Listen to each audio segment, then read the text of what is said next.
Dare to dream. Do it. We dare you. Go ahead. Dream.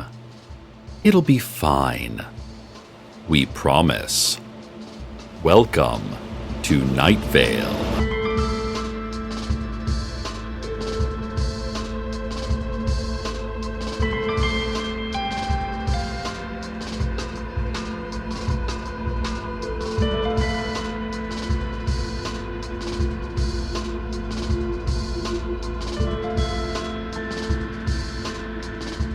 Leanne Hart, publishing editor of the Night Vale Daily Journal, announced today that for a limited time the Daily Journal will print actual newspapers again. No longer will subscribers have only the imagination edition of the daily paper, a compulsory and automatic $60 monthly charge to imagine whatever news you want. They will once again have the tyranny of a printed daily edition, where all of the stories are immovable declarations of recent history told by a biased and underpaid third party.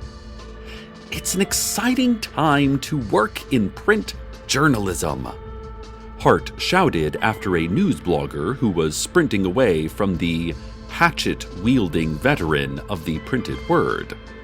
Hart then hurled another hatchet at the terrified representative of the Daily Journal's digital competition. She hit her target just behind the knee, felling him as he made a sharp cry and a dull asphalt thud. "Very exciting," Hart shouted. She added, "These printed versions of the daily paper are collector's items. We've deliberately inserted a bunch of errors into them because true collectors know that makes them worth a bunch more."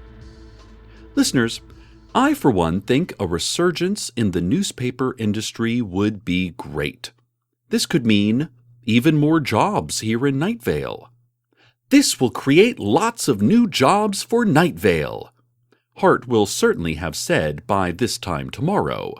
Lots of real, awesome jobs, I am sure she will have reiterated. And now, a look at traffic.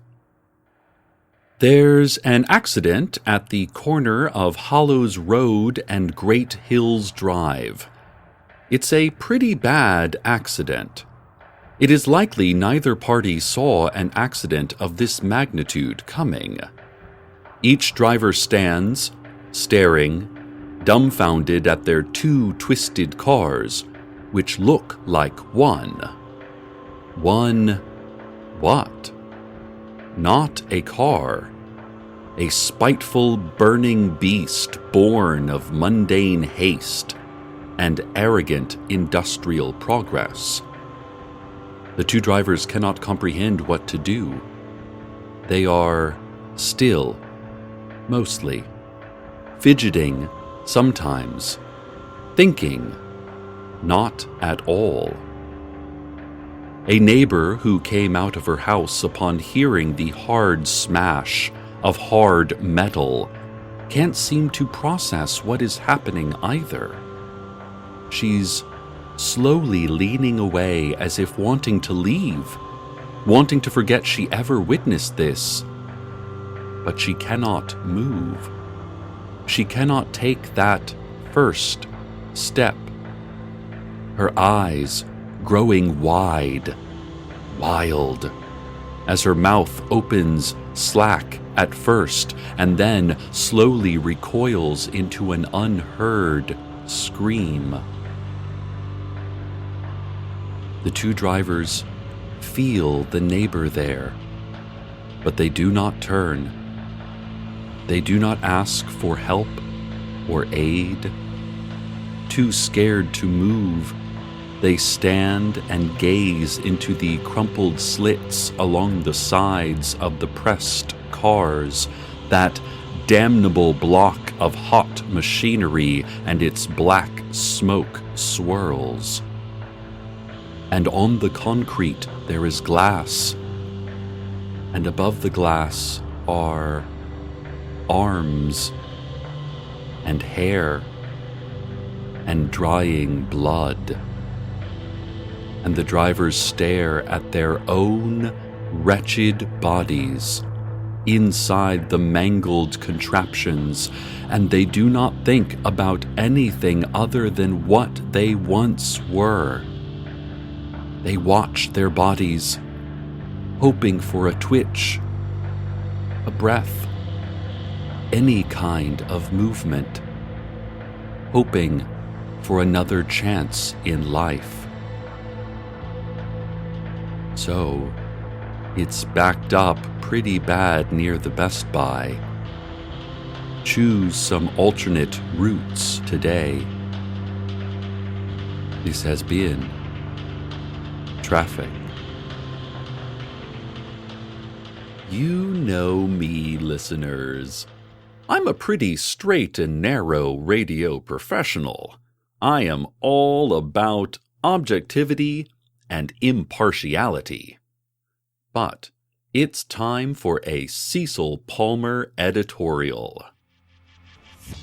Given the growing prevalence of the internet, not just on computers, but also phones and watches and owls and certain trees, our private information is just out there, waiting to be taken and exploited by the wrong kinds of people. Of course, it's vitally important that vague yet menacing government agencies have access to our personal data, like income, dream journals, phone logs, embarrassing thoughts, and /fiction archives. Ooh, also the police and the world government. Oh, and the mayor, and the faceless old woman who secretly lives in all of our homes. Yes, those people should all have access to our private data. But now, there are things called scripts and algorithms that can just scan our emails and our purchase history and all those photos of cats wearing baseball mitts we like to share with each other. And these scripts and algorithms are sometimes called bots. And these bots are large cyborgs that break into our homes and look through our stuff and then feed these secrets to corporations. And then these corporations make more bots. And soon we will have to fight bot armies. But with what? Knives and guns are completely internet-based now. They will turn against us in that war. We are not safe from the impending bot wars. So, stop having personal data, is what I'm trying to say. No more emails, no more job histories, Night Vale, no more cat pictures or erotic fanfic, or text messages. I know this is difficult. On the one hand, we enjoy having personal information like careers and friends and hobbies. On the other hand, we're talking about war. And on the third 11-fingered hand, nothing is to say bots wouldn't be benevolent leaders, but I do not wish to find this out. I'm sure the naysayers will tell me that I'm overreacting, which I am, but it's my opinion, okay? You don't get to tell me who's overreacting. You're underreacting, I'll say. Yeah, I'll totally say that. I'll say it right to their face. And what? What's that? Oh, okay. Listeners, intern Maureen just handed me a note explaining that the City Council has just declared all information totally public. And that since no information is private anymore, the giant corporations and their bots cannot harm us by mining private data. The city will keep all our information safely out in the open and available to anyone wearing sunglasses and a sidearm. Hey, thanks, Maureen. Moments ago, the Sheriff's Secret Police held a secret press conference reminding us that all murder is illegal. Also, attempted murder. Like, let's say you try to kill a person, but you don't actually succeed. A secret police spokesperson whispered from behind a concrete pillar in the underground garage of the disused East Nightvale Mall. Then that's still illegal, even if you didn't kill that person. But what if you just think about killing a person but don't actually do it? Came one question from the batch of reporters who were also whispering and hiding. Well, that's not illegal then, the spokesperson whispered in reply. But I have it all planned out and everything, the reporter continued. I just haven't done it yet. Is that illegal? Well, that's just mean and kind of weird, said the secret police spokesperson before walking out into the open and saying, Leanne, is that you? No.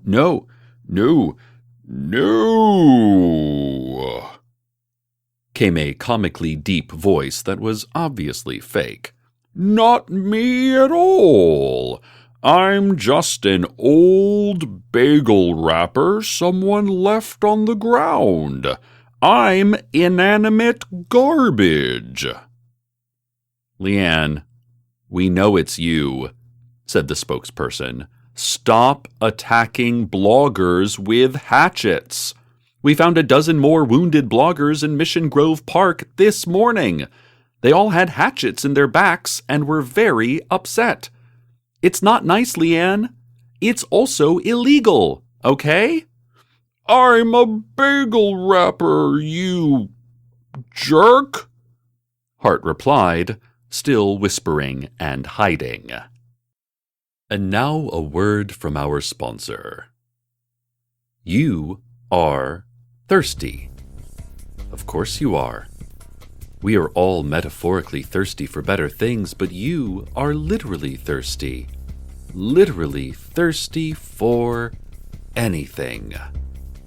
You can feel your dry lips, swollen and sticking together, their crusted gray edges adorning the pink pain beneath. You lick your lips, feeling better for a moment, but actually worsening the problem. It's hot, right? Pretty hot and dry, actually.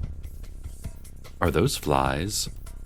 Yes, those are flies. Are those birds? Vultures? Yes, actual vultures in your home. How did these soaring scavengers get in my home, you think?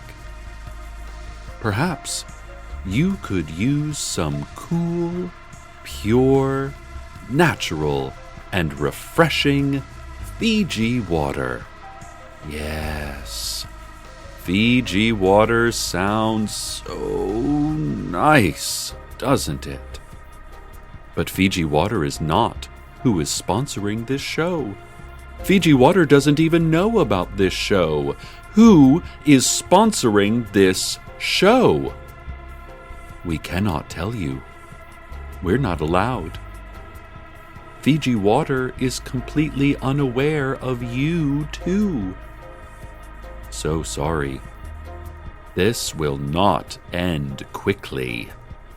So very, very sorry. This has been a word from our sponsor. This afternoon, Nightvale High School and the armed militia that make up our Committee for Civic Pride are holding a ticker tape parade for local sports hero Michael Sandero, who became the first Night Vale High athlete to play in a college football national title game. Unfortunately, Sandero's team, the University of Michigan Wolverines, lost to copies of themselves in the title game. But Sandero did win the Heisman Trophy for the nation's best college football player and did his hometown proud. Intern Maureen, who I sent to report on the parade, is texting me that there's a problem. I'm getting word that Leanne Hart has interrupted the festivities with an announcement. Oh, wow. According to Maureen's flurry of texts, Hart is claiming that Michigan did not play itself for the title. As proof of her claim, Hart passed out copies of a news article from the Michigan Daily from January 13, stating that at the end of the season, Michigan lost more games than they won, and that their quarterback's name is Devin Gardner, not Michael Sandero. On the front page of that issue of the Daily is a headline strongly indicating that people at the University of Michigan can remember most things correctly. Pretty much no major memory problems here, the headline reads. She also claims that a school called Ohio State won the national title over a school called Oregon. Maureen confirmed that while Ohio is in fact a U.S. state, Michigan and Oregon are neither states nor cities anyone seems to have heard of before. We are still trying to figure out their languages of origin. Maureen is texting me that Hart is now shouting blogger over and over. Maureen is texting me that Hart is hurling hatchets now. Maureen is texting me that everyone looks pretty scared. Maureen just texted me, I'm hit. Let me respond really quick. Is that slang for something, Maureen? Okay, she texted back, I'm hit, she got me, I'm bleeding.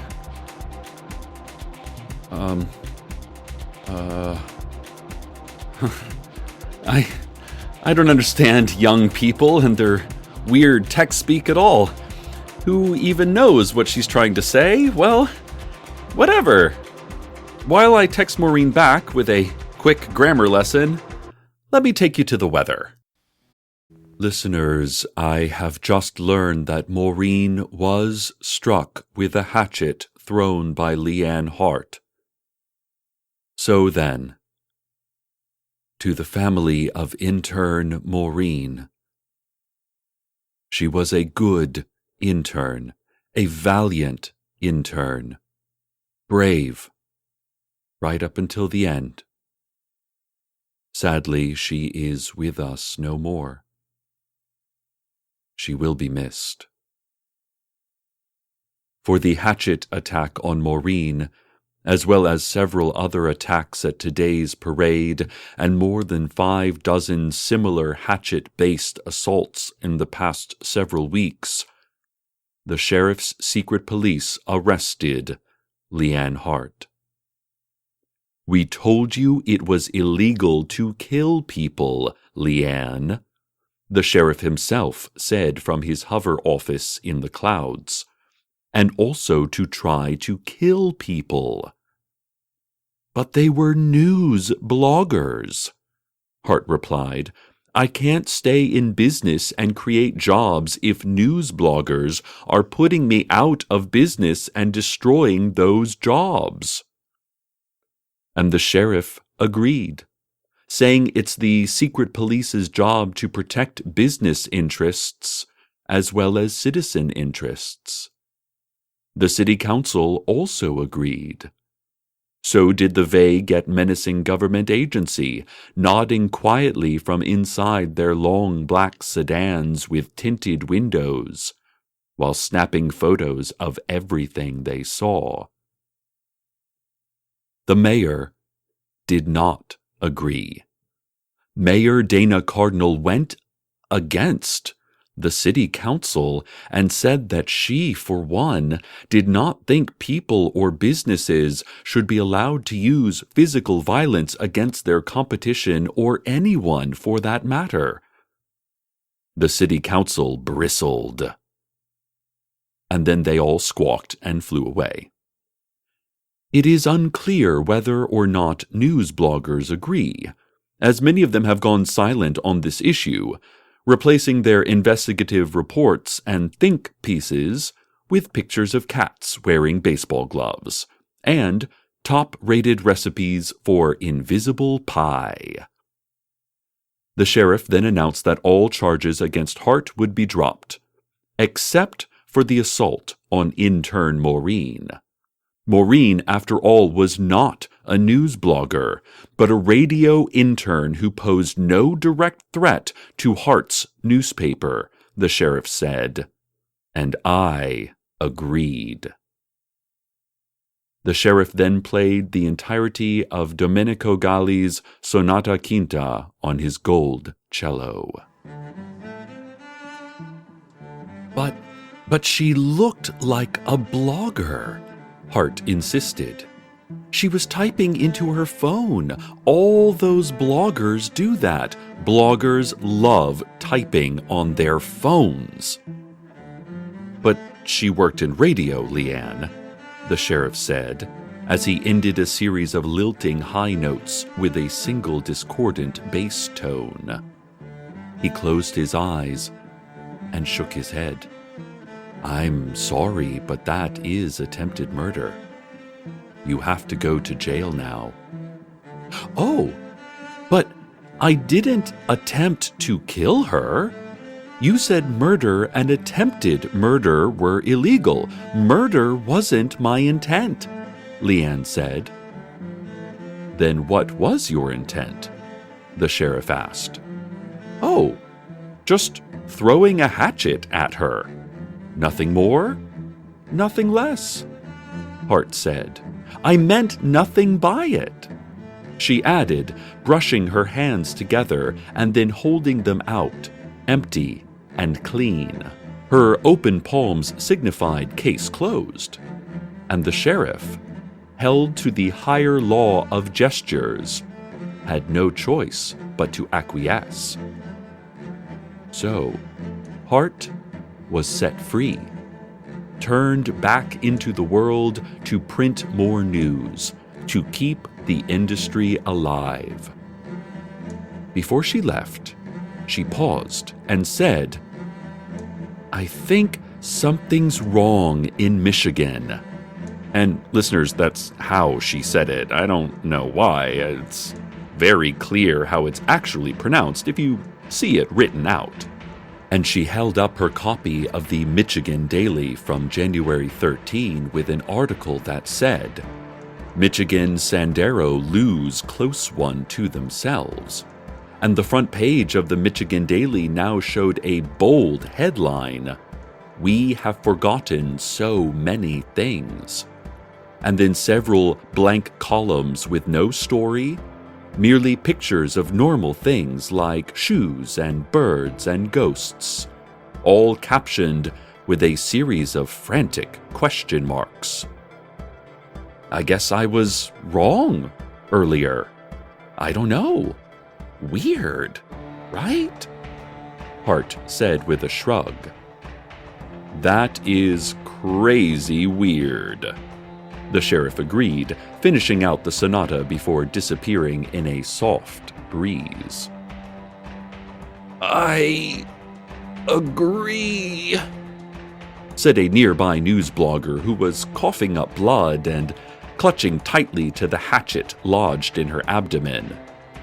I can't wait to blog about it, the blogger said through gritted teeth. Leanne tightened her grip on the hatchet in her left hand, raising it slightly. There was a tense pause that was eventually broken by a light smirk from Leanne Hart. Then the two of them laughed and laughed. They are both still laughing now. Because of the hatchet attack she survived today, intern Maureen has resigned from radio. As I clearly and without any other possible interpretation explained earlier. Oh, she wasn't hurt that badly, but Maureen went on and on about radio being a dangerous job and totally not worth the constant risk of death. I told her she makes it harder than it needs to be. She rolled her eyes and packed up her desk. I miss her already. She had a good sense of humor. Stay tuned next for something clawing at your window. It will also be sniffing and clawing at your window. Occasionally it will wail. Occasionally you will hear nothing. So, to recap, sniffing and clawing at your window over and over with the occasional piercing wail and then long silences. All that next. And as always, good night, Night Vale. Good night.